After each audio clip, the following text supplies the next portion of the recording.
No ar, Rádio em Revista.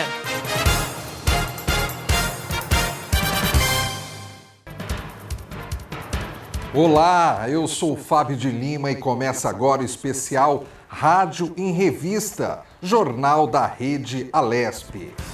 Vamos falar sobre saúde, consequências e sequelas da Covid-19, a força da mulher na luta por igualdade e a necessidade de políticas públicas de proteção às vítimas de violência doméstica, a importância de preservação de áreas de tombamento histórico para garantir a cultura da nossa sociedade e muito mais.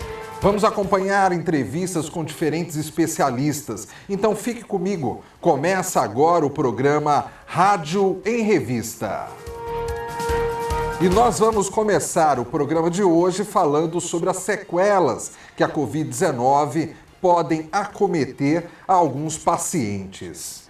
Eu separei uma entrevista que eu e a Priscila Silvério fizemos com o neurocirurgião Vanderlei Cerqueira de Lima sobre esse assunto. E algumas dessas consequências podem ser leves, com uma recuperação rápida e fácil depois que a doença passar. Mas em alguns casos, há relatos de sequelas graves com danos neurológicos. Acompanhe comigo essa entrevista. Já é comprovado, então, que sequelas neurológicas podem ficar nas pessoas acometidas, então, pela Covid-19? Sim, Priscila, mas vou só voltar um pouquinho antes que você falou. Hoje, nós sabemos que a doença causada pelo SARS-CoV-2, ou a Covid-19, é uma doença multissistêmica, ou seja, comete vários sistemas e vários órgãos do organismo. O cérebro é um deles, tá? E o sintoma mais comum, aquele que nós vemos no dia a dia, que acontece como qualquer outra gripe, qualquer outra rinite, são as alterações do olfato. Isso é uma coisa bem mais comum. Claro que existem outras manifestações neurológicas devido à doença inflamatória, que eventualmente se ela comete o cérebro. Então nós temos o que nós chamamos doenças vasculares ou neurovasculares, e geralmente são os AVCs, isquêmicos ou hemorrágicos. Tem o que nós chamamos da encefalopatia, é aquele paciente que tem um déficit de oxigenação cerebral ou devido à insuficiência respiratória que ele apresenta pela doença, pois acomete mais o pulmão e, consequentemente, o cérebro.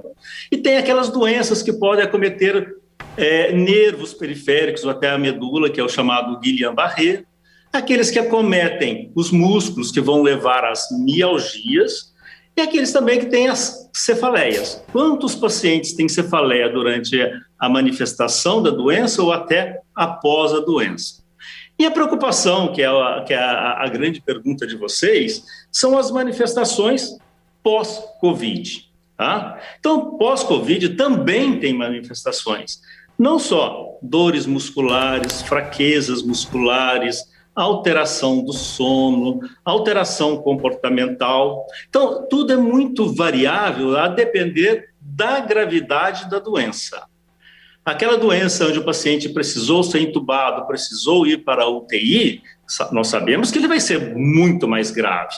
Então, ele está muito mais propenso a danos, mais propensos a sequelas, que eventualmente elas podem ser de curta duração, mas também podem serem de longa duração. Agora, doutor Vanderlei, essa pessoa que teve Covid-19, que foi internada, ficou um tempo internada, que saiu e apresenta essas sequelas. Normalmente, pelo que os senhores aí estão estudando, estão trabalhando aí junto aos pacientes, essa pessoa consegue uma recuperação 100%, ou algumas dessas sequelas podem persistir para o resto da vida depois que a pessoa teve Covid-19?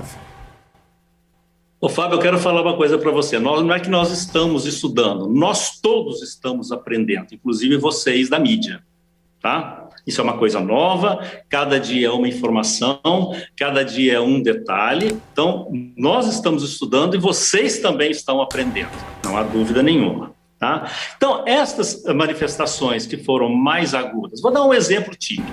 Se eu tenho uma doença inflamatória das artérias cerebrais, que evoluiu para uma isquemia, ou seja, um dano numa região do cérebro, geralmente, dependendo dessa região, vou dar um exemplo da região da fala, que fica do lado esquerdo, uma região motora, que fica mais um pouquinho à frente. Então, se eu tiver um dano nessa região, eu posso ter consequências lá na frente, eu posso ter danos permanentes. Mas, normalmente, o cérebro tem uma coisa que chama-se neuroplasticidade. Aquelas células que não foram lesadas, elas tentam adquirir a função parcial, às vezes total, daquelas que foram lesadas. Então, isso vai depender da idade do paciente, do local da lesão, da gravidade da lesão, do dano que o paciente recebeu, do tratamento que ele recebeu e do suporte, vamos falar, fisioterapia motora, fisioterapia respiratória, fonoaudiologia, todo suporte comportamental. Então, no decorrer do tempo, que é individual para cada paciente, o jovem recupera mais rápido do que aquele idoso que tem comorbidades. Então, geralmente, pode ter sequelas definitivas? Podem, mas não é a grande maioria. O número ainda é pequeno, tá? Tem estatísticas, tem vários trabalhos. Uns falam que é 5%, outros falam que é até 50%.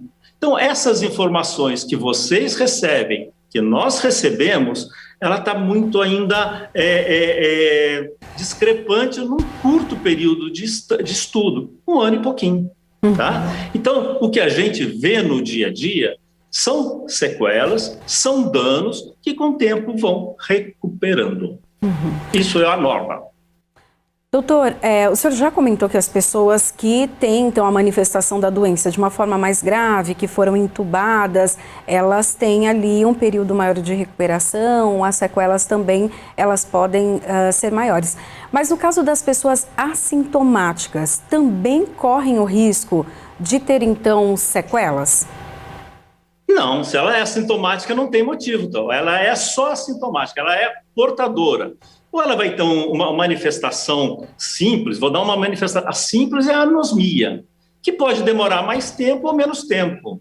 Tem pessoas que tiveram a Covid, tiveram casos graves, começaram com a anosmia, demoram muito tempo, às vezes, para recuperar. Mas a grande maioria recupera rápido. Então, aquele assintomático, aquele portador, se ele não tem doença, ele não vai ter sintoma, não vai ter sequela nenhuma.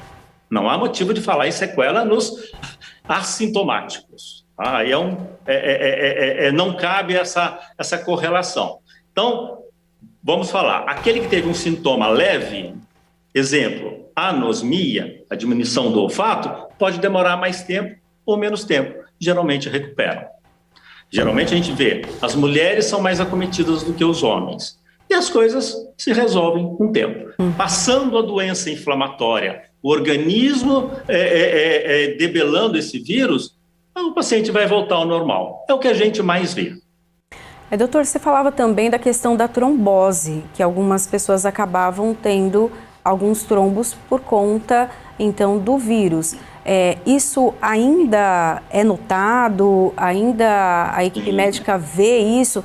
E daí, eu até pergunto a questão dos assintomáticos, porque, claro, como o senhor disse, né, todos nós estamos aprendendo nesse período de 1 ano. E durante esse período, um médico até comentou conosco que até os assintomáticos, né, aqueles que tiveram o vírus, mas nem souberam que tinham o vírus, né, porque não tiveram sintoma nenhum, mas tiveram problemas com trombose. Isso é real? Isso já mudou, então? Não, não mudou. Você não pode esquecer, mais uma vez, Priscila, que é uma doença sistêmica. Então, vamos dar um exemplo. Se eu não tenho um problema pulmonar, e eventualmente eu tenho uma trombose venosa numa perna direita ou perna esquerda, eu não estou afastando que não é um problema. Porque é uma doença inflamatória que acomete todo o organismo. Então, nós sabemos que tanto as artérias quanto as veias, elas têm uma camada interna que chama-se endotélio. Essas células do endotélio que revestem artérias e revestem as veias, trombose é mais em veia, tá? O vírus acometendo esse endotélio, ele vai causar um processo inflamatório, um inchaço, ou até mesmo uma destruição nessas células. Com isso, o sangue não vai passar de uma forma fluida, de uma forma adequada, e pode formar um trombo. Esse trombo, por exemplo, na perna, vai dar inchaço, vai dar dor, vai dar um calor local. Então, isso é um problema local. Ele pode não ter manifestado a doença pulmonar, pode não ter manifestado doenças renais ou doenças cardiológicas, mas manifestou como um trombo. Então, isso é, eventualmente, o alvo, o órgão-alvo que ele acometeu. É só na perna? Só na perna. Mas só que isso não é o mais comum. O mais comum, o vírus não entra em vias respiratórias, vai acometer o pulmão. Aí vai disseminar como um todo. Agora, se vai causar mais inflamação, rim, coração, pulmão, músculo ou nas veias, aí vai depender da doença, da patogênese que nós chamamos. Agora, doutor Vanderlei, esses pacientes que tiveram Covid-19, que deixaram o hospital e apresentaram problemas neurológicos, os tratamentos a esses pacientes têm sido tratamentos medicamentosos apenas ou medicamentosos com algum tipo de terapia associada? Vou dar uns exemplos das manifestações pós-Covid, que é muito comum. Então, a fadiga é muito comum. Então, se você tem aquele problema muscular, você não tem a força muscular, o que eu vou fazer? Uma reabilitação motora, uma fisioterapia motora. Tá? Então, a fisioterapia é fundamental. Se eu tiver dores musculares devido à doença que causou essa inflamação, mialgia é o nome que nós damos, são dores musculares, mialgias. Eu vou tratar com analgésico, se for um caso, eu vou tratar com anti-inflamatório, né? Eu tenho alterações, por exemplo, depressão. Como é que eu vou tratar a depressão pós-Covid? Aquele paciente que ficou na UTI durante muito tempo, não sabia o que era dia, o que era noite, quantas pessoas estranhas estavam ao seu lado, a família não estava ao seu lado. Ele entra num processo depressivo dentro do hospital e, eventualmente, perpetua um certo tempo fora do hospital. Então, tem que ser medicado e de acordo, tá? Segundo, eu estava lá na UTI, teve alguma doença mais séria, eu fiquei no hospital, num quarto, não conseguia receber visitas, eu não conseguia dormir por preocupações, eu vou ter, após a doença da Covid, distúrbios do sono. Então, aí, o médico vai orientar que medicação ele vai tomar, que tratamento ele deve seguir. Nós sabemos que a Covid não existe tratamento, o que existe é a vacina para prevenir. Ou se tiver a doença, tenha uma forma mais branda. Mas todos os outros tratamentos são os sintomas que os pacientes apresentam ou apresentaram após a manifestação aguda da doença, que foi leve, moderada ou bastante grave. E a pandemia de Covid-19 está afetando todas as áreas da vida da nossa sociedade. As decisões tomadas pelos governantes refletem não só na saúde pública, mas na vida política do país. Sobre esse assunto, a Priscila Silvério e a Júlia Stanzioni conversaram com o cientista político André César. O que essas medidas, essas decisões e até essa questão política relacionada à vacina acaba causando e pode ocasionar nas eleições 2022? Olha, a eleição, a gente sabe que foi bastante antecipada, a sucessão presidencial foi bastante antecipada pelo próprio presidente Bolsonaro, né? Que já é claro, público, notório, que ele só pensa naquilo, na reeleição. Esse é um fato. Então, a partir disso, toda a movimentação que ocorre na política, e hoje a questão da Covid é central para o país, é uma questão no limite de vida e morte da população, a gente não pode negar isso. Então, qualquer movimento, qualquer posicionamento, qualquer decisão, compra de vacina, abre, não abre o estado, a cidade, fecha comércio, tudo isso impacta na eleição. Realmente a gente está ainda no momento de bater todos os elementos no liquidificador da política. Daqui a pouco a gente vai ver o que vai sair, qual o produto final disso. Mas, de fato, cada elemento, cada posicionamento vai ter muita importância, mesmo porque imagens, falas, propostas, tudo será usado na campanha por aliados e por adversários de todos. No mundo político, como é que funciona?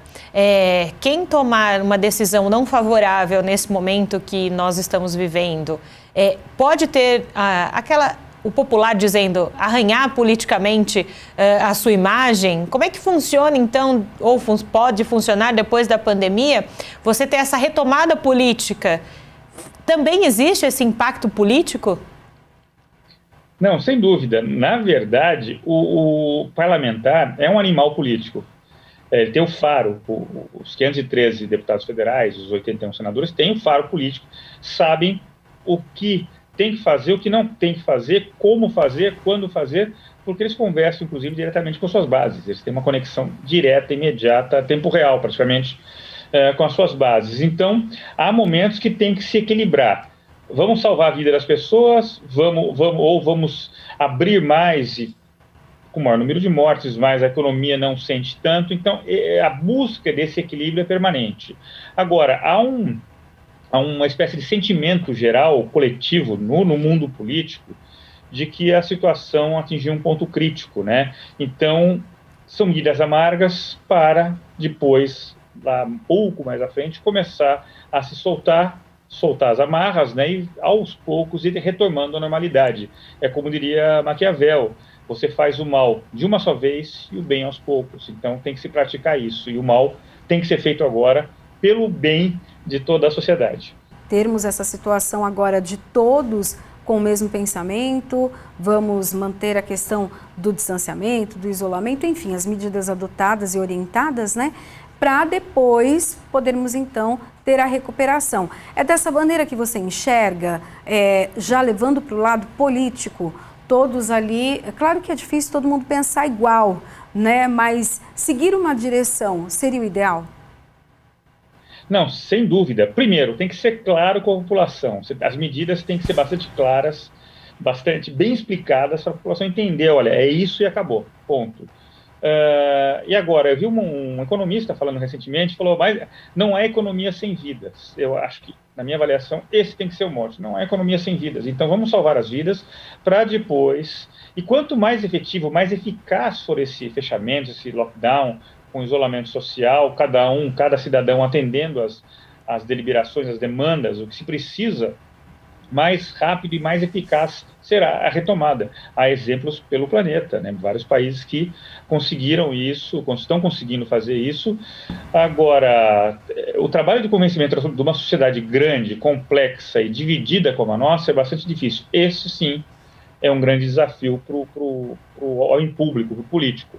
Como convencer o seu eleitor a adotar medidas imediatas que vão, inclusive, contra, de imediato, também os interesses, né, e o que ele precisa no plano econômico. Mas é o único caminho que nós temos.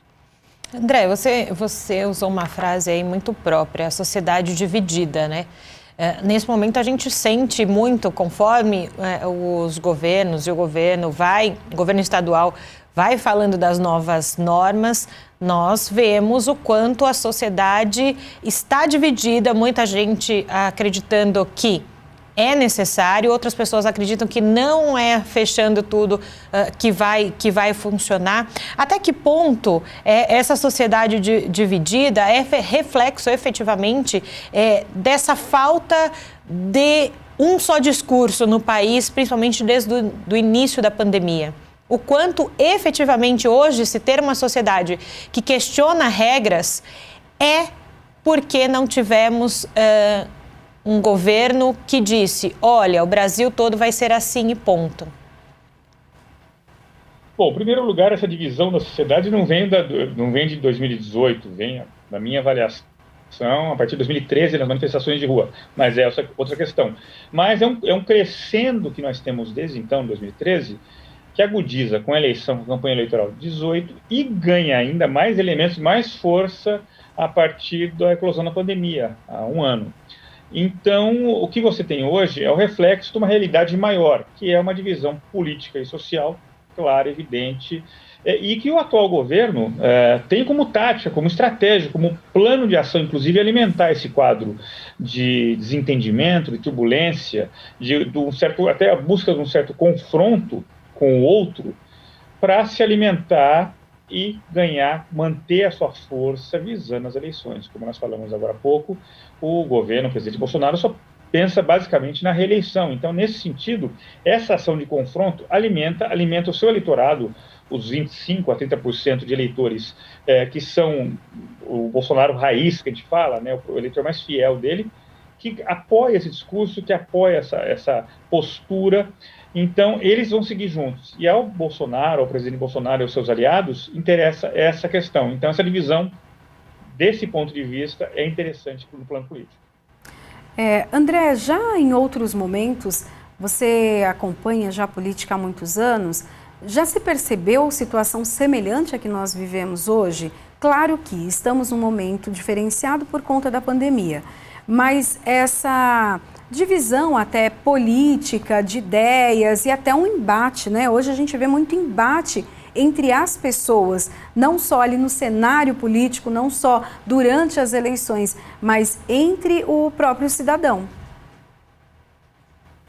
Não, de fato, é um quadro bastante incomum na história brasileira, política recente. Não há, a partir da redemocratização, não dá para lembrar um quadro parecido. O que você tem sempre na primeira eleição, quando o presidente Collor foi eleito, em 89, ali a primeira eleição, mais de 20 candidatos, havia uma questão, a queda do Muro de Berlim, que jogava os candidatos à esquerda contra os liberais, os chamados liberais à época, né, inclusive o presidente Collor, mas de forma tão aguda, e aí com esse elemento extra que é a pandemia, nós nunca vimos isso. Então, é um quadro que a gente está tentando ainda entender, trabalhar em cima dessa realidade. E o que é mais dramático na nossa avaliação é que o futuro imediato, quer dizer, a gente não vê no horizonte mais próximo uma retomada de um diálogo maior. Parece que é uma fratura, uma cisão que vai ser muito difícil da sociedade como um todo superar. Agora, André, nós estamos conversando com o André César, ele é cientista político e está nos ajudando nesse momento a entender algumas entrelinhas, como ele bem disse no início, todas as falas têm entrelinhas, né, André? Muita gente questiona o senso comum e as pessoas que não conhecem esse dia a dia da política, por que em outros momentos da história do Brasil tivemos impeachment e nesse momento as pessoas não veem base efetivamente para se ter um impeachment no Brasil. Muita gente discute isso, fala sobre isso. Para quem não é próximo da política, para que tenha uma compreensão melhor sobre esse cenário. Não é tão fácil você tirar um presidente da onde ele está. Sim, na verdade, o impeachment é um processo baseado em elementos jurídicos, mas que é uma construção que trata de uma construção política no limite, né, no final. E é um processo dramático para a sociedade. Você afastar um presidente tem impactos na vida nacional como um todo. Então, não é uma decisão, vou tomar um copo d'água. Não, não é isso. Passa bem ao largo. É muito difícil, é muito complexo. E com o elemento extra que nós falamos aqui, a pandemia, isso deixa ainda mais dramática essa realidade. Agora, o que nós temos é que hoje não há um interesse do establishment como um todo em afastar o presidente Bolsonaro. Porque os adversários, que também estão olhando 2022, avaliam que o presidente, dado o quadro e o que se desenha daqui para frente até as eleições de outubro do ano que vem, o presidente Bolsonaro pode chegar muito enfraquecido. E isso daria condições para se tirar do voto o presidente. Agora, isso já aconteceu na história recente, quando houve o mensalão com o presidente Lula, onde se decidiu, as elites políticas, o establishment decidiu mantê-lo no poder, não afastá-lo, não abrir um processo de afastamento, de impeachment, e o presidente Lula foi reeleito com mais votos, com mais peso, com mais força política. Então, é uma jogada arriscada, mas, na minha avaliação, inclusive, no âmbito, não entrando no mérito da questão, mas no momento que nós estamos vivendo, março de 2021, com a pandemia estourando, onde nós todos aqui estamos em risco absoluto de pegarmos a doença, temos problemas sérios, afastar um presidente agora seria muito e muito mais delicado. Sim. E até o olhar, né, dos outros países para o Brasil também acaba comprometendo economicamente, risco Brasil, já que nós já tivemos 2 impeachments, né? Então, um terceiro seria realmente muito delicado para o país. André, eu queria que você falasse também um pouquinho para a gente se dá para fazer até um comparativo com a situação que os Estados Unidos viveram até então ano passado, né? Tendo ali como presidente Donald Trump, que tinham decisões também que acabavam dividindo ali a população. Claro que nós temos uma diferença muito grande em relação aos países, né? Brasil e Estados Unidos. Mas você acha que a gente tem uma linha de pensamento, pelo menos ali, que consegue convergir? Olha, é uma comparação trágica, eu digo, né? Porque o governo Bolsonaro sempre se espelhou no presidente Trump, né? E muitas medidas dos atos e dos fatos e das proposições e do dia a dia foi baseado olhando o irmão do norte, né, os Estados Unidos, e o presidente Trump. Então, você vê que os Estados Unidos são os campeões de casos de Covid, de óbitos, é um país também que sentiu muito, o negacionismo imperou durante o ano passado, a pandemia, por conta da gestão Trump, negacionista. Então, e o país é um continente, uma federação com o Brasil continental, né? Então, essas similaridades acabam nos assustando, porque, olha, os Estados Unidos ainda não conseguem sair, é um processo longo, as mortes se seguem lá, o número de casos novos, e nós também. Para piorar o nosso caso, nós somos uma economia emergente, onde nós tínhamos problemas prévios, por exemplo, com a questão ambiental, que já no governo Bolsonaro já era, em 2019, primeiro ano do Bolsonaro, já era um problema, onde a comunidade internacional sempre olhou com restrições, e isso tudo somado cria o pior dos mundos. Então, eu vejo essa comparação como algo bastante, digamos, dramática, e é preciso aí sim uma virada de mesa no âmbito, dentro das regras, claro, uma virada de mesa dentro do governo para melhorar o quadro geral. O especial Rádio em Revista faz um pequeno intervalo. Voltamos em instantes, não saia daí.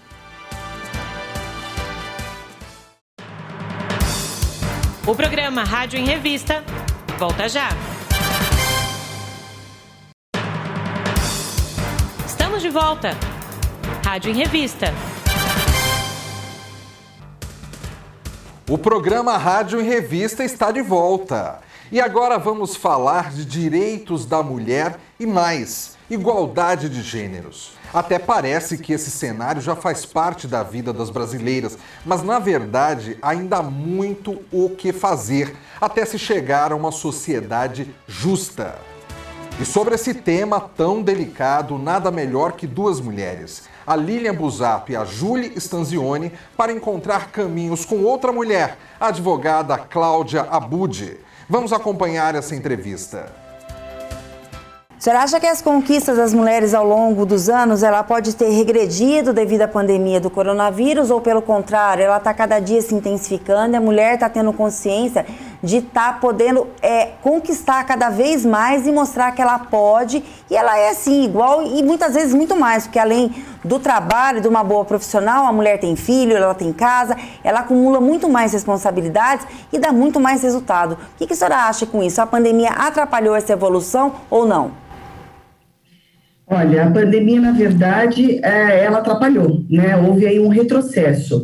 As conquistas, elas vão surgindo com o tempo, né? Ainda há muito que ser conquistado, ainda existe um espaço a ser concluído pela mulher e atingido pela mulher na sociedade, mas a pandemia, ela trouxe ainda mais essa desigualdade, né? Porque, na verdade, esse período de pandemia, em termos de ocupação no mercado de trabalho, a mulher ela teve uma redução de acesso ao trabalho muito maior do que os homens. Para você ter uma ideia, o IBGE divulgou que no ano passado, no terceiro trimestre do ano passado, houve uma redução de ocupação, houve uma redução do número de vagas no geral, mas as mulheres foram mais afetadas. As mulheres tiveram uma redução de 53,3% de 2019 para 45,8% de vagas, de ocupação de vagas. Os homens, por sua vez, tiveram uma redução de 71,8% para 65,7%. Então, as mulheres foram mais prejudicadas do que os homens nesta situação e neste momento de pandemia. E doutora Fabiola, além do emprego, não é? Nós falamos muito nesses últimos meses aqui no Jornal da Rede Alesp do quanto a violência doméstica se intensificou nesse último período, né? Justamente sobre as leis criadas para a violência, feminicídio, tem cumprido o papel delas, que se espera delas? Bom, esse é um ponto também bastante importante para a gente notar, porque a mulher dentro de casa, e como você bem falou no começo, a mulher dentro de casa, ela tem uma maior dificuldade para compartilhar todos os afazeres da casa, né? Então, o trabalho com os filhos, que agora tem que ter uma assistência da família para que possa continuar assistindo e acompanhando as aulas nas escolas, o aumento do trabalho do serviço doméstico, e muita mulher tem dificuldade de compartilhar isso com o marido. Somado isso, né, uma relação tóxica, uma relação difícil, né, entre o casal, que já poderia estar acontecendo antes mesmo da pandemia, tudo isso se intensificou, porque ambos moram sob o mesmo teto, né, convivem com essas diferenças, com essas discussões, com essas brigas. Então, houve um aumento muito grande na violência doméstica. E o que nós temos são várias possibilidades da mulher ter acesso e realmente denunciar essa violência, né? Tem canais à disposição, canais formados por organizações não governamentais, canais pelo próprio governo, mas que as mulheres muitas vezes têm dificuldade de ter acesso. Então, esse é um problema muito sério e que se agravou ainda mais nesse período de pandemia. Doutora Cláudia, ainda sobre essas questões, sobre essa questão de violência, se fala muito sobre também, nesse momento, ter igualdade de gênero, né? Um cenário onde mulheres e homens tenham as mesmas oportunidades. Uma coisa pode estar ligada à outra? O quanto as mulheres querem intensificar essa igualdade e ter os mesmos direitos que ainda são maculados? E aí o homem se sente, de um lado, ameaçado, e isso pode se tornar dentro de casa, ser transmitido em violência. Há uma correlação dessas duas coisas ou não? Eu entendo que sim, eu acho que há uma correlação, né? Não há dúvida que há essa correlação, e acho que isso acontece pela estrutura que a gente tem, de uma estrutura patriarcal, né? Do machismo que ainda está presente na nossa sociedade. Ainda se tem a ideia de que o homem deve ser o provedor, né? E que a mulher é a pessoa que deve cuidar do lar, que deve cuidar da família, que é a pessoa mais frágil, que é a que está menos preparada em busca no mercado de trabalho, em busca de igualdade. Então, esta ideia, esta cultura, né, que está aí na nossa sociedade, ela contribui muito para essa diferença. E essa leitura equivocada, especialmente dos homens, infelizmente, por parte de algumas mulheres também, né, de que a mulher não tem a mesma igualdade, não está em nível de igualdade para se lançar em outros desafios que não somente o trabalho de casa e o cuidado dos filhos e da família. Doutora, quais as medidas que poderiam ser tomadas pela sociedade no pós-pandemia para continuar estimulando essa evolução da equidade entre homens e mulheres e tornar um país, nosso Brasil, mais justo?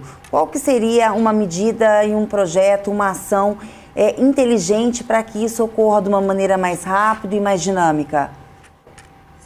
Eu acho que todos da sociedade, né, todas as pessoas, todas as entidades privadas e públicas, elas devem se envolver nessa luta, nesse movimento. Não é um movimento que deve ser só da mulher. Mas aqui eu falo especialmente da mulher, né, e a mulher tem que se apoderar, né, aquilo que a gente fala de empoderamento. O que é esse empoderamento? É realmente ela acreditar que ela tem o poder e ela pode chegar e ela deve chegar, né, dentro dos seus instrumentos, no mesmo local que o homem está presente. Então, se ela busca um cargo de chefia, um cargo de diretoria dentro da empresa, ou se ela anseia por um negócio próprio, ela tem que primeiro acreditar nela mesma. Ela tem que acreditar no seu potencial e buscar um melhor desenvolvimento, um autodesenvolvimento para atingir esses objetivos. Não deixar que essa ideia, né, de que ela não vai ter sucesso, que ela não vai conseguir, seja algo que possa inibir os seus caminhos. Além disso, também é importante que ela peça ajuda, né, para o seu companheiro ou as pessoas que estão do lado, o compartilhamento. A gente fala ajuda e não está correto isso, porque ajuda parece que a responsabilidade pelos afazeres de casa é só da mulher. Isso não é verdade, de toda a família. Então, a ideia e essa consciência de que essa responsabilidade é de todos, né? Do marido, do companheiro, de alguém que está do lado, ela precisa compartilhar os seus afazeres domésticos. E a sociedade também tem que pensar nisso, né? As empresas criar novas formas de trabalho. A gente já viu alguns países da Europa, como a Espanha, a Islândia, que não tem licença maternidade, tem uma licença parental, quer dizer, tanto o homem quanto a mulher se afastam do trabalho e têm condições de cuidar do trabalho, cuidar do filho, né, de forma conjunta. Então, essa paridade, essa igualdade é fundamental para esses novos caminhos. A questão da sororidade, né, das mulheres estarem voltadas umas para as outras, a questão de empatia. Muito se discute também essa questão das próprias mulheres não apontarem o dedo para as mulheres. Exatamente isso. A sororidade, ela vai ao encontro, né? Ela é um instrumento para isso que a gente está falando, para essa possibilidade do empoderamento. Por que ela é importante? O que é a sororidade? É a união, né? Então, a união do quê? A união de mulheres que vivem a mesma questão, quer dizer, a depender da mulher, com maior grau, menor grau, mas a desigualdade ela é presente. Se a gente prestar atenção, ainda que sejam mulheres mais, que estejam numa situação melhor, né, ela ainda sofre muito preconceito. Então, a ideia de sororidade é você se unir, né, você ter uma empatia, você ter solidariedade pela causa, pela outra mulher, olhar para outra mulher e se solidarizar, ter uma empatia por aquilo que está acontecendo. É um instrumento importantíssimo para a gente atingir essa ideia de empoderamento. Essa consciência, doutora, das mulheres, de uma poder estar ajudando outra, a senhora acha que no mundo masculino isso já ocorre entre eles, por isso que eles têm muito mais força? E a mulher descobriu muito tempo, demorou muito tempo para enxergar esse cenário na qual, se elas se unirem, se elas se juntarem, se elas poderem dar a mão uma para a outra, elas se tornam muito mais fortes?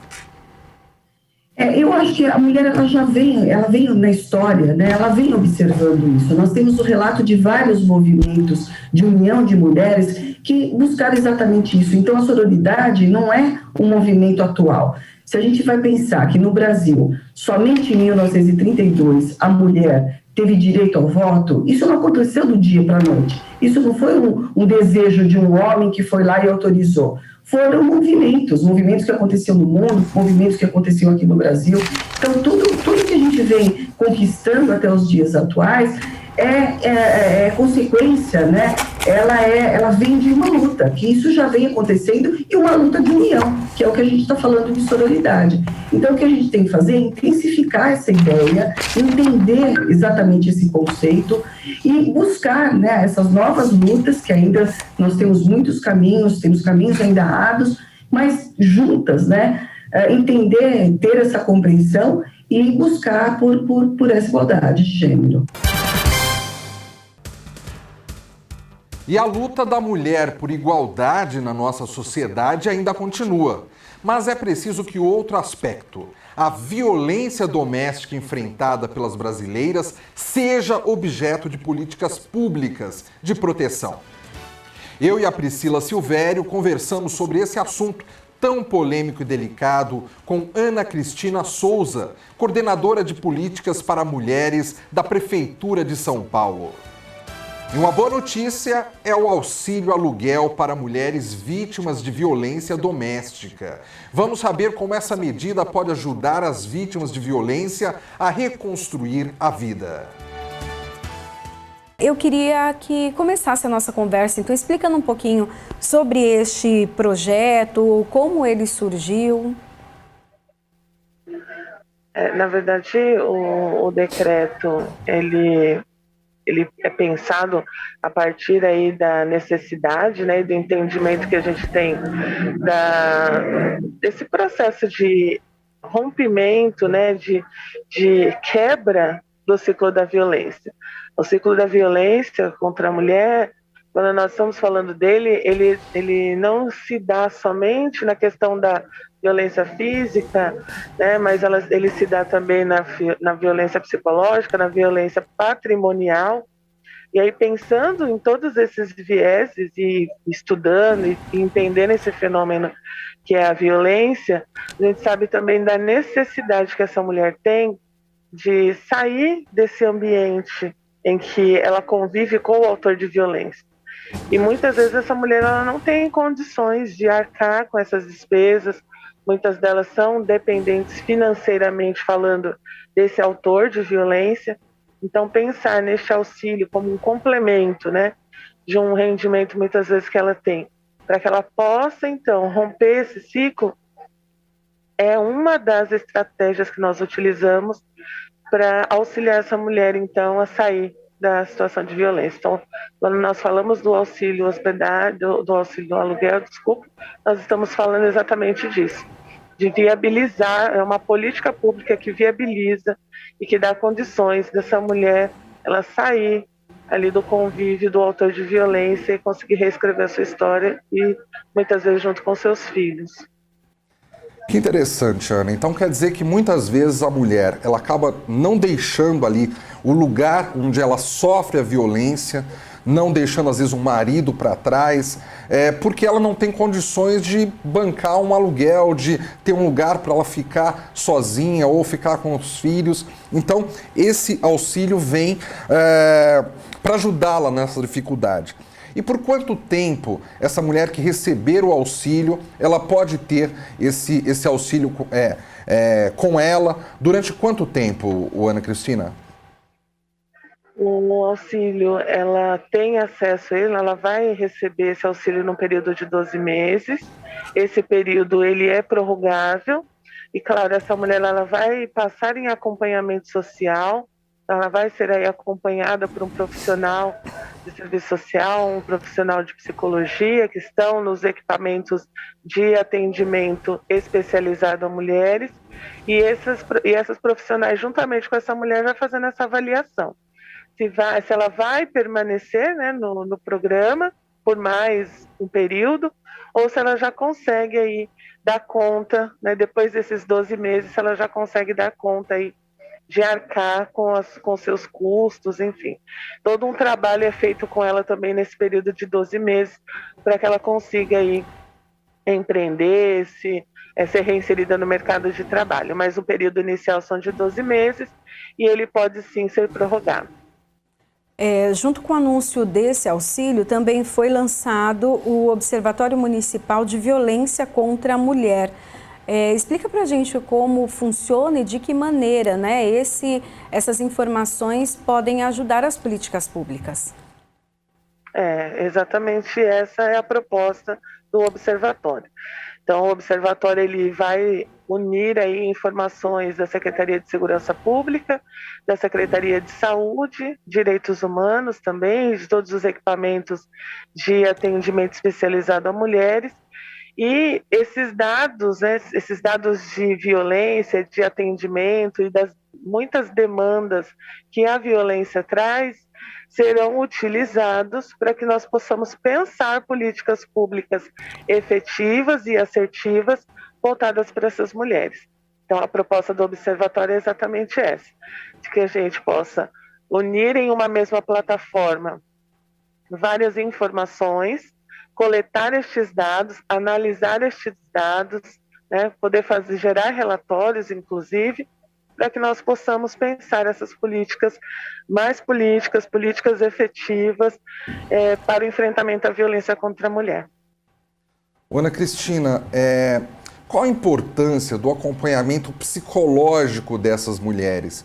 Porque, por exemplo, muitas delas que não deixavam, às vezes, o lar, a casa delas, porque elas não tinham dinheiro, agora elas têm o dinheiro suficiente para pagar um aluguel. Mas elas vão enfrentar na rua várias outras dificuldades. Até mesmo preconceito, às vezes, de familiares, de amigos, por ter deixado uma pessoa com quem ela viveu durante anos. Então, de que forma o acompanhamento psicológico também é importante para que essa mulher consiga recomeçar a vida dela?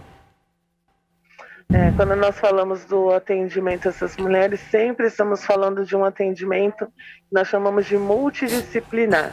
E aí ele precisa ter sempre o olhar da assistente social e também da psicóloga. E a importância desse atendimento é exatamente o fortalecimento dessa mulher nestas intercorrências, nestas situações que você mesmo pontua e traz para a gente, que ela vai enfrentar certamente. Ela vai enfrentar aí o julgamento da sociedade, porque infelizmente a sociedade ainda julga essa mulher, né, como que ela teve coragem, agora como que ela vai fazer com esses filhos, ela é julgada em todo o tempo pelas decisões que ela toma, ela também é julgada pela decisão de ter entrado nesse relacionamento, é o famoso eu te avisei, eu te disse, e infelizmente essas são reações e ações que as pessoas tomam, mas que não fortalecem a pessoa para ela continuar o processo, daquilo que nós chamamos da rota crítica, né? Ela precisa fazer um caminho, passar pelos serviços de atendimento jurídico, uma delegacia, adentrar um fórum. Todos esses espaços são espaços difíceis de se adentrar, você precisa ter uma firmeza ali na hora de levar as suas causas, as suas demandas, e muitas vezes essas mulheres estão muito fragilizadas, culpabilizadas, se sentindo responsáveis pelo processo todo em que estão passando.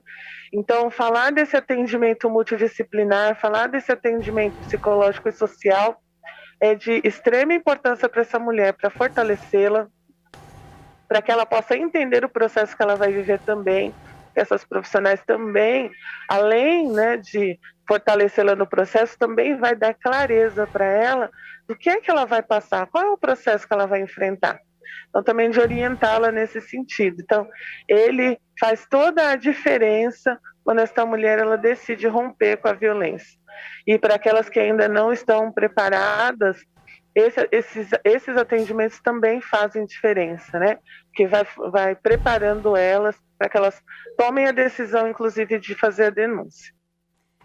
Até com esse auxílio, há possibilidade também dessa mulher se empoderar profissionalmente ou até investindo isso no empreendedorismo, né? Tem essa questão, a mulher muitas vezes ela acaba, né, se tornando refém desse agressor por não ter, né, formas para escapar, né, para sair desse ciclo de violência.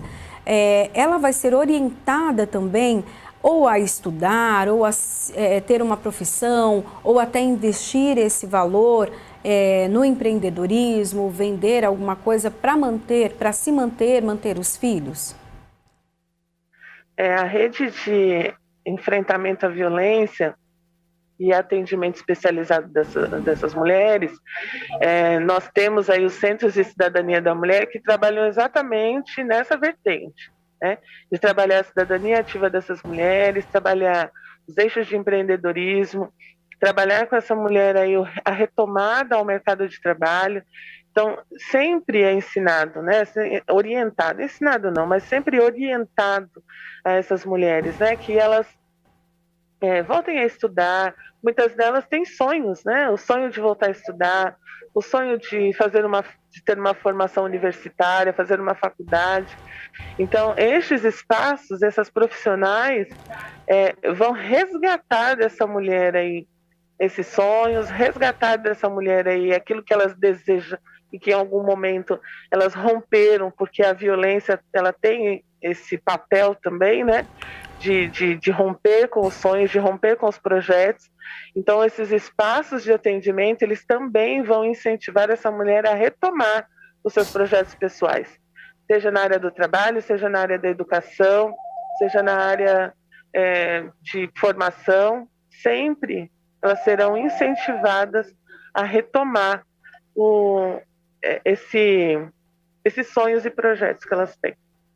Ana Cristina, junto com o anúncio do auxílio, foi lançado também o Observatório Municipal de Violência contra a Mulher. Você pode nos explicar um pouquinho do que se trata?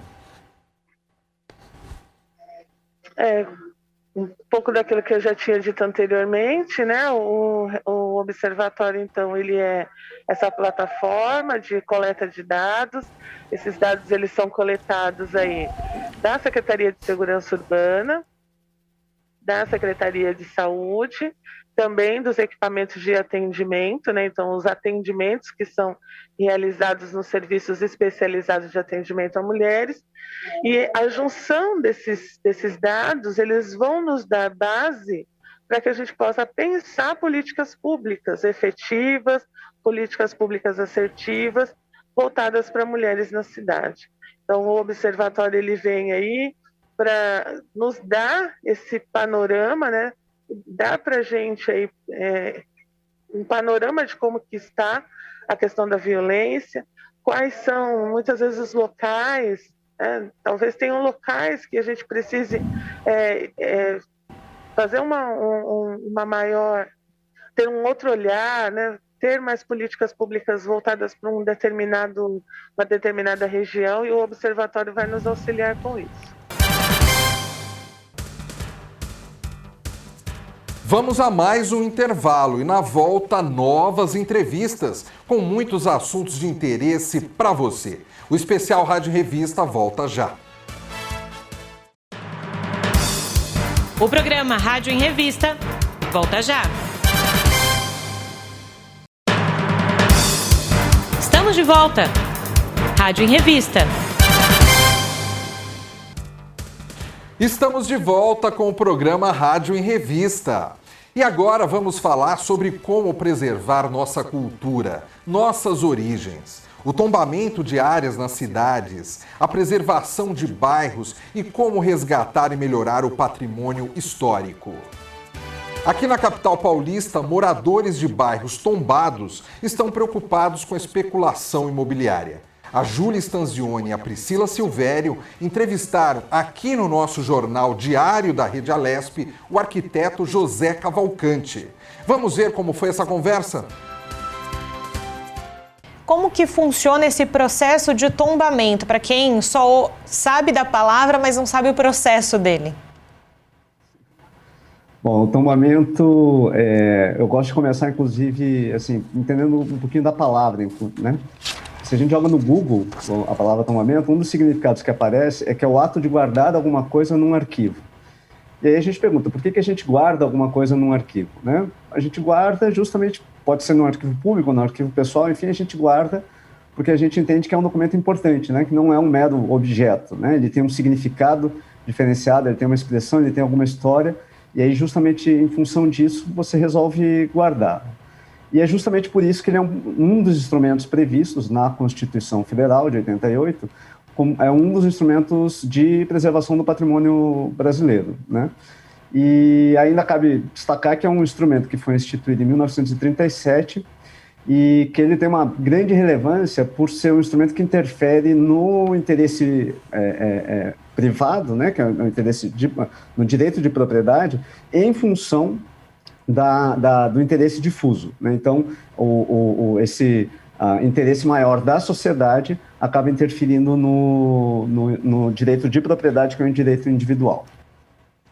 Olha, além de obras arquitetônicas e monumentos, existe também o tombamento de bairros, né? Quais são os motivos, então, para tombar um bairro?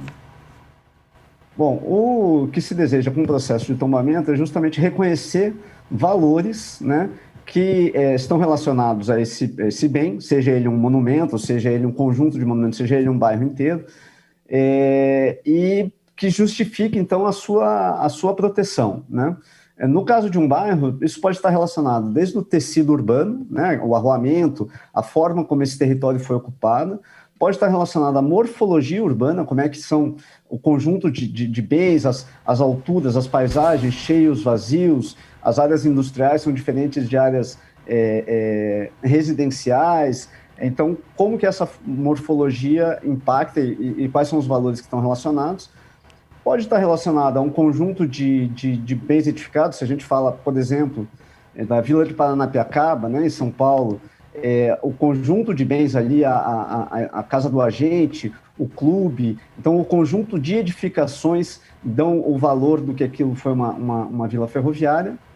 E a gente não pode esquecer ainda das questões das práticas sociais que estão relacionadas a esses bairros, né? Hábitos, costumes, tradições, enfim, essas práticas estão muitas vezes relacionadas a esses bens materiais que eu falei, essas edificações ou esses espaços, e devem também ser considerados na identificação de valores que podem justificar, então, a preservação, a proteção desses bairros. Certo. Por exemplo, aqui em São Paulo, bairros como Bela Vista e Pacaembu são alguns dos bairros tombados, não é? Esse tombamento, o que significa efetivamente para o bairro? Uma melhor conservação, preservação do local? A partir do momento que o bairro é tombado, o que de melhor acontece para ele? Ou não tem essa? Olha, o tombamento vai restringir, como eu falei, né, é uma restrição do direito de propriedade, do direito individual em função do direito difuso, um direito, então, de toda a sociedade. Então, a partir desse momento, a partir do tombamento de um bairro, as intervenções nesse bairro vão ter que ser analisadas pelos órgãos de preservação. Com isso, obviamente, você vai ter intervenções feitas nesse bairro seguindo critérios de preservação, o que garantirá, então, a preservação daqueles valores que eu mencionei, né? O que justificou a preservação desse bairro vai ter que ser levado em conta na hora dessas intervenções e pode, então, garantir por mais tempo ou, quiçá, eternamente, mas pelo menos para gerações futuras, a preservação desses valores que foram foi a motivação que levou ao tombamento desses bairros. Você acha que o tombamento é a melhor maneira para se preservar a história, então, de um bairro, de uma localidade? Olha, o tombamento, ele é um dos instrumentos de preservação, né, previsto na Constituição, como eu falei, e que também é previsto nas legislações municipais, nas legislações estaduais. Como qualquer ferramenta, ela tem uma aplicabilidade, né? E como também qualquer ferramenta, ela tem suas limitações. Então, dizer se ele é o melhor,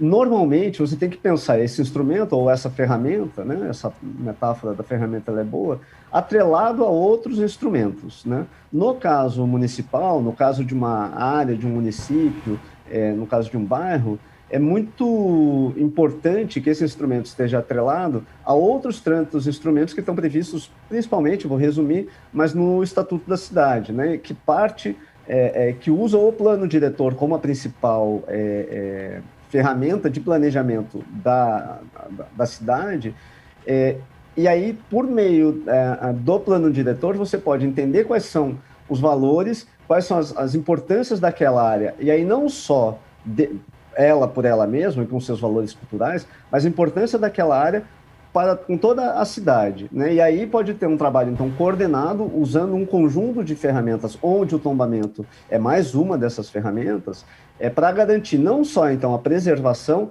mas também a fruição, a valorização, a promoção, então, assim, que se possam aproveitar e explorar da melhor maneira, muitas vezes, inclusive econômica, né? Explorar da melhor maneira esse bem que foi reconhecido pela coletividade. Então, resumindo, é isso. O tombamento é uma das ferramentas, mas ela não deve caminhar sozinha. Ela precisa estar atrelada a outras ações. José, até nós falamos no início da entrevista, a hora que a gente chamou a sua entrevista, que alguns moradores do Bexiga, que é um outro bairro tombado aqui na capital paulista, protestaram contra a construção de 2 prédios numa área de preservação ambiental. Esses novos empreendimentos, eles ameaçam e o quanto ameaçam não só a área de preservação ambiental, mas esses bairros tombados. Poderia-se ter alguma legislação sobre isso, que bairros tombados não se pode ter grandes empreendimentos? Como é que funciona isso na prática? Olha, de novo vai ter que partir muito daqueles valores que eu mencionei, né? Você pode ter áreas reconhecidas, vou falando aí no campo do patrimônio cultural, em que um empreendimento, ainda que seja grande, ainda que seja de um certo impacto visual, pode não ter um impacto direto sobre os valores que levaram a esse reconhecimento. Mas, em geral, né, a questão visual e a questão do impacto visual geralmente está atrelada aos valores que levam à preservação. Então, assim, um grande empreendimento tem, sim, um potencial de interferir no bem cultural e, nesse outro caso, na questão do meio ambiente, ele também é um direito difuso, né, também é um interesse de todos. E aí há que se colocar numa balança uma avaliação entre qual é o benefício, ou o que esse empreendimento pode trazer, tanto positivamente para uma região, como negativamente. E aí colocar na balança, de uma maneira muito técnica, quais são as questões ambientais e, no caso, quais são as questões culturais, para que esse impacto seja ou minimizado ou, preferencialmente, que ele não exista, né? É possível intervir, é possível permitir a transformação da cidade, o desenvolvimento da cidade, mas isso partindo de critérios, né? Então, e normalmente isso se busca como? Com o diálogo, inclusive com as equipes técnicas, para se construir as melhores soluções e muitas vezes uma primeira proposta que o privado imaginou, num diálogo ele pode achar um outro caminho que permita ele a exploração econômica e o uso daquele terreno, mas sem causar os impactos tanto no meio ambiente como no patrimônio cultural.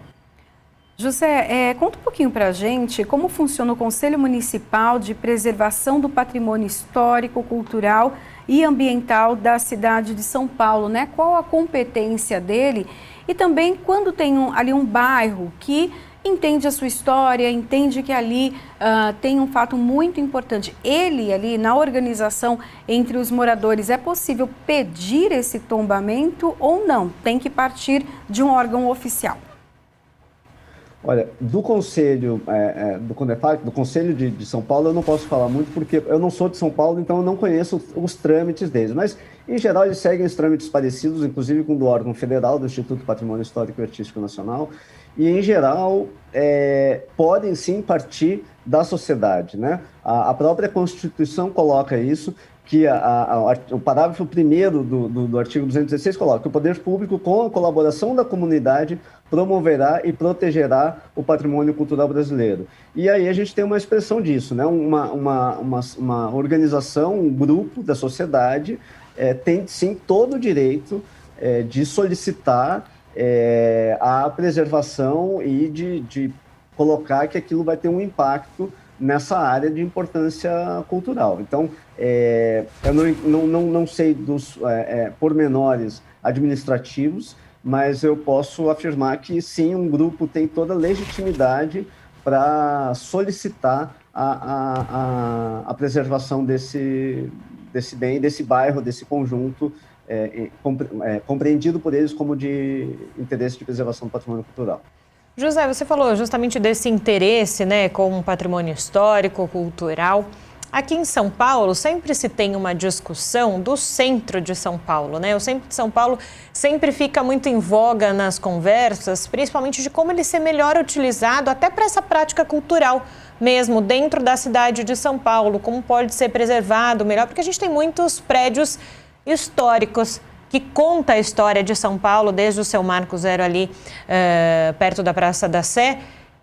Como, então, essa questão de tombamento e como essa questão de preservação do patrimônio histórico e cultural poderia ajudar, no caso do centro de São Paulo, de se tornar realmente uma referência cultural, não só para quem vive em São Paulo, mas também para quem vem para São Paulo, ou vinha antes da pandemia, para poder fazer o seu turismo, né? Porque é um local muito bonito e a gente passa ano, entra ano, a gente não vê melhorias nesse sentido, né? As pessoas têm medo de andar no centro de São Paulo, principalmente à noite. O tombamento, nesse caso, não posso nem dizer que ele é a principal ferramenta a ser utilizada, né? Eu mencionei antes o Estatuto da Cidade, e no Estatuto da Cidade tem um conjunto de instrumentos que podem ser aplicados, né? Existem, no centro de São Paulo, um conjunto grande, significativo de bens ociosos, né? Principalmente nos pavimentos superiores. Acredito que isso é uma realidade em vários centros de capitais, enfim, de grandes cidades. E aí você tem um dos instrumentos que você pode usar, o IPTU progressivo, para que não se torne, não digo nem vantajoso, mas que se torne, criar uma dificuldade para que esse bem fique ocioso, não cumprindo o que o próprio Estatuto da Cidade coloca, que é a função social da propriedade, né? Mas esse é um dos instrumentos, e somado a esses instrumentos tem que entrar ações de valorização, né? Ações que podem acontecer fundamentalmente com apoio do Estado, né? Mas também podem acontecer com iniciativa privada, não só com apoio, como a iniciativa totalmente privada. A gente já tem alguns exemplos de situações, isso no país, em que as empresas estão começando a perceber que é possível recuperar um bem histórico, seguindo os critérios de preservação e ter com ele um ativo econômico, né? Você ter uma exploração econômica e ter um rendimento. O que a gente tem uma dificuldade ainda no Brasil é porque, em muitas situações, é mais vantajoso economicamente pegar uma nova área, urbanizar essa nova área e explorar com grandes conjuntos, enfim. Aí, se você for comparar o lucro que uma vai dar e a outra, vai ser difícil a comparação, né? Mas na hora que começa a ficar, e São Paulo já está passando por isso, cada vez mais difícil você investir fora desse centro, né? Cada vez é muito mais difícil, começa a ficar vantajoso economicamente você fazer essa recuperação no centro, onde você tem toda a infraestrutura, você tem transporte, e aí com algumas ações pontuais você começa a ter uma valorização e uma melhor exploração econômica dessas áreas. Eu não sou um bom conhecedor de São Paulo, mas as vezes que eu vou a passeio em São Paulo, uma das áreas que eu acho fundamentais de passear é o centro, porque, enfim, você ali também tem um reconhecimento do que é essa cidade, como ela surgiu, e tem muitas atividades que acontecem no centro, né? Então, atividades culturais que já acontecem. Então, valorizar essas ações tem que estar atrelado a esse conjunto de instrumentos que a gente tem disponíveis e que acredito que já estão, inclusive, no plano diretor de São Paulo. E para encerrar o programa de hoje, vamos falar sobre agricultura regenerativa. O futuro da humanidade quando falamos em produção de alimentos. O princípio básico desse conceito de agricultura é a proteção e o não esgotamento de recursos naturais do solo. Um assunto ainda pouco conhecido. E para saber mais sobre o que é agricultura regenerativa, a Lília Busato e a Julie Stanzioni conversaram com Gustavo Martins, engenheiro ambiental e designer de agroflorestas e permacultura. Acompanhe comigo essa entrevista. Fala um pouquinho para o telespectador e para a gente também, o que é agricultura regenerativa? A agricultura regenerativa, né, como o nome diz, a gente busca regenerar e recuperar áreas degradadas, né, que estão muito diferentes dos ecossistemas originais. Então, se a gente tem uma área original que foi floresta um dia, por exemplo, e que ela foi degradada para se plantar soja, a gente procura plantar um sistema que seja pelo menos parecido, né, na sua forma e função com o ecossistema original. No caso de uma floresta, a gente plantaria árvores, né, de diferentes estratos, umas que ficam lá para cima, outra no meio, outra mais baixo. Essas árvores têm diferentes necessidades de luz, produzem culturas diferentes, então traz biodiversidade, né, diminuem a necessidade de agrotóxicos e trazem renda diversificada para o agricultor, ao mesmo tempo também que cumprem serviços assim, ambientais, né, como habitat para a vida selvagem, evaporação da água e proteção do solo. Agora, Gustavo, então, basicamente, a diferença da agricultura regenerativa com a agricultura orgânica é essa que você falou. se pensa de um outro modo a agricultura, é isso? Mas ainda existem outras diferenças, né? No Brasil a gente tem agricultura orgânica e agricultura convencional. A agricultura orgânica, ela está um degrau acima da agricultura convencional, porque ela usa insumos orgânicos, né? Não usa químicos, não usa venenos químicos. Mas a agroecologia, né, que é a base da agricultura regenerativa, ela é uma agricultura de processos de vida ao invés de uma agricultura de insumos. Então, a agricultura convencional, seja orgânica ou não, ela traz insumos de fora, no caso da agricultura orgânica traz esterco, composto, mas ela empobrece o solo e o ano seguinte precisa trazer mais insumos. Na agroecologia, na agricultura regenerativa, a gente trabalha com os processos de vida para que o adubo seja gerado localmente e que não tenha essa necessidade de ficar trazendo insumos de fora, né? Como uma floresta, por exemplo, ninguém está adubando a floresta e ela segue produtiva, alimentando animais de grande porte, pequeno porte, né?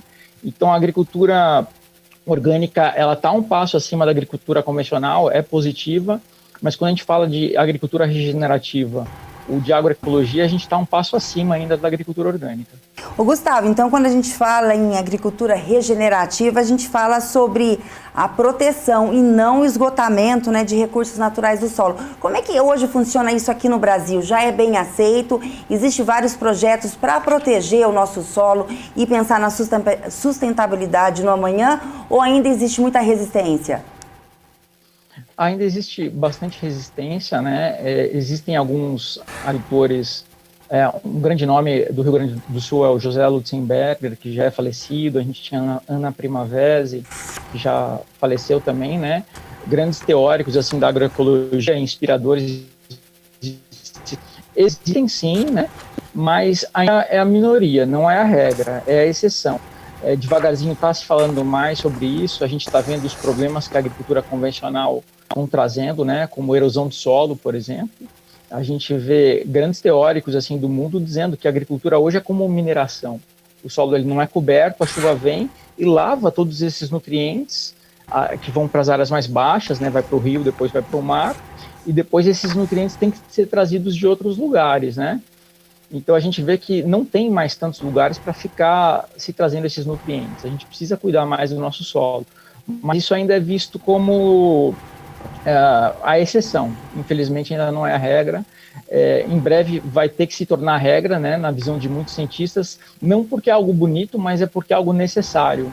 Não vai existir outra maneira de se fazer agricultura, a não ser que não seja de uma forma ecológica, utilizando os recursos locais, ao invés de ficar importando de fora nutrientes.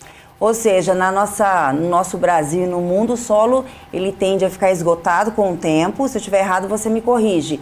E com isso vai perdendo-se a produção.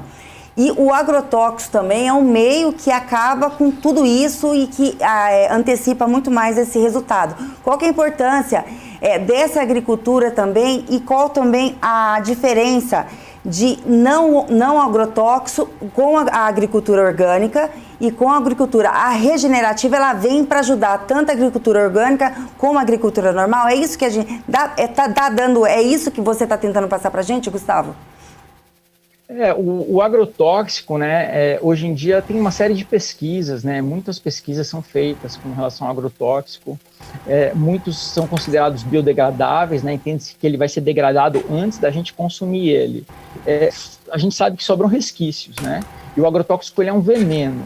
Eu e muitos cientistas entendem que veneno e comida são duas coisas que não combinam, né, apesar de ser uma prática tão comum, a gente consorciar o veneno com a comida. Independente da discussão do quanto que o agrotóxico faz mal para o ser humano, a gente sabe que o agrotóxico faz mal para a vida no solo. E um solo mais rico, com mais vida, permite que a planta seja mais rica também e que gere frutos e grãos mais ricos, mais nutritivos, né? Então, o agrotóxico ele é um problema para a nossa saúde, sim, né? Mas ele é um problema gigantesco para a vida do solo, e essa vida do solo que vai trazer a diversidade de nutrientes necessários para as plantas e que a gente possa ter um alimento mais nutritivo. Agora, Gustavo, dentro dessa sua fala, né, me veio essa questão também da Agenda 2030 da ONU de sustentabilidade, de meio ambiente, né, e de como essa questão ambiental se torna e vem se tornando ainda mais intensa no mundo todo. O Brasil parece que recuou um pouquinho nesse aspecto nos últimos anos, mas o mundo, ele pensa de verdade, tanto na agricultura, na eliminação de agrotóxicos, do jeito que deveria pensar? Estamos pensando cada vez mais, né? Por necessidade mesmo, por estudo, vendo as consequências que a gente está tendo hoje no solo. É difícil de produzir mesmo com a tecnologia. Hoje na página da ONU, né, tem a FAO, que é a Food Agriculture Organization, e eles colocam hoje como a agroecologia sendo o caminho mais adequado para alimentar o mundo. Na Revolução Verde, no passado, criou-se outra ideia, né, de que a gente tinha tecnologia, poderia se usar grandes maquinários, muita monocultura, mas hoje a gente já pensa diferente, né? Entendendo os riscos da monocultura, né? A monocultura, como é uma única espécie, se vem um bicho que come o teu grão, eles vão se reproduzir e vão comer tudo. Agora, se você trabalha com policultura ou com diversidade e vier um bicho que come algo, vai vir o bicho que come o bicho. Então a gente trabalha com a cadeia alimentar, né, de modo a se equilibrar, e você não precisa ficar brigando com a praga, né, jogando veneno, né? Nós que somos os seres inteligentes desse tamanho, ficar brigando com um bichinho desse tamanho não faz muito sentido, né? A gente pode ser melhor do que isso. E a agroecologia e a ONU hoje reconhece isso também. Gustavo, você acha que é possível alimentar o mundo com uma agricultura regenerativa? Eu acho que é possível, né? Eu acho que não tem outra maneira, tendo em vista a quantidade de áreas degradadas que a gente tem hoje. A gente vai ter que cada vez mais fazer agricultura em áreas degradadas, senão não vão sobrar mais áreas naturais, né? Os biomas naturais. Entendendo que os biomas também, eles cumprem funções, né? Eles evaporam água, interferem no clima, protegem o solo, servem de habitat para a vida selvagem.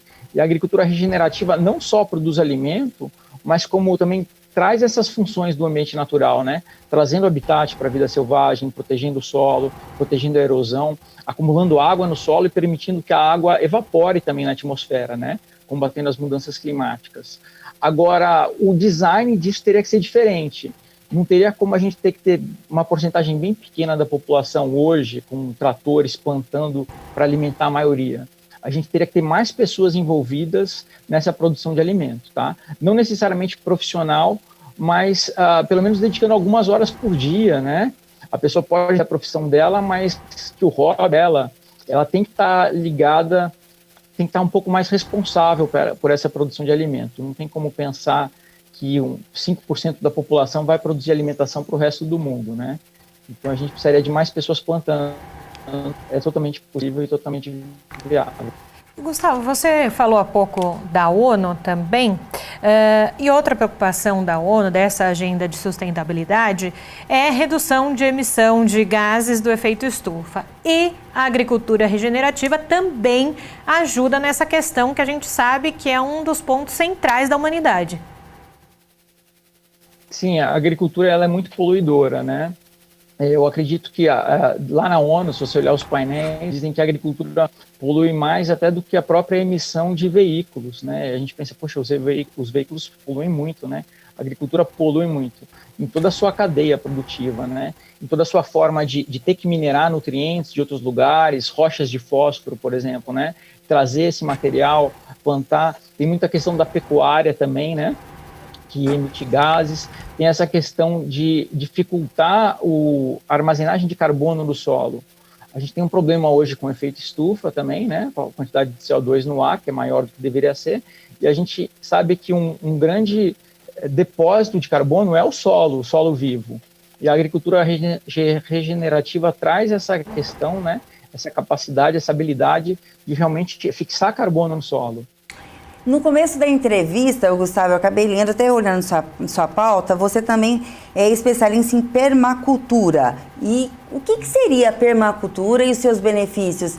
Porque desde falando também em agricultura regenerativa, acho que eu queria também que você falasse sobre a falta de campanha do governo, porque se o governo conscientizasse mais, mostrasse esses caminhos na qual o mundo poderia se esticar melhor, a sustentabilidade para as pessoas e melhorar o sistema climático, com certeza seria muito mais fácil um caminho e conscientização. Mas acho que falta também campanha, porque agricultura regenerativa, poucas pessoas já ouviram falar que esse sistema já existe, é implantado em alguns lugares e dá sucesso. O que significa permacultura em relação a tudo isso? A permacultura ela é a escola da agroecologia australiana, né? É uma técnica e uma filosofia criada na Austrália nos anos 70, que busca criar ambientes sustentáveis, né? Então a gente tem diferentes escolas de agroecologia. Agroecologia é a fundação, né? Aqui no Brasil a gente tem sistemas agroflorestais, tem a agricultura sintrópica do Ernest Goethe. Lá na Alemanha eles têm o que eles chamam de agricultura biodinâmica. Na Austrália tem a permacultura. E a permacultura ela trabalha muito assim com pequena escala, né? Tanto em áreas urbanas quanto em áreas rurais. Então se a gente pensar, ela busca muito descentralizar a produção. A centralização da produção é um problema, né? Se vem tudo de um mesmo lugar centralizado, se tem uma praga, se tem algum colapso, alguma crise, se tem uma greve de caminhão, como já teve antes, né? A cidade não consegue se alimentar. Agora, se está tudo descentralizado, tem comida por todos os lados, é muito mais resiliente, né? E a permacultura busca produzir em pequenos espaços. Por exemplo, na cidade, a gente tem um esforço enorme para cuidar de gramado, né? Por que tanto gramado? A gente poderia ter hortas, pomares, né, na cidade. E a permacultura trabalha com isso também. É empoderando o morador, mesmo que ele não seja um agricultor profissional, a cultivar parte do alimento dele, saber que é possível, educar crianças, né, para a importância disso e fazer com que nós tenhamos esse conhecimento em caso de necessidade. O programa especial Rádio em Revista chegou ao fim. Até o nosso próximo encontro. Tchau!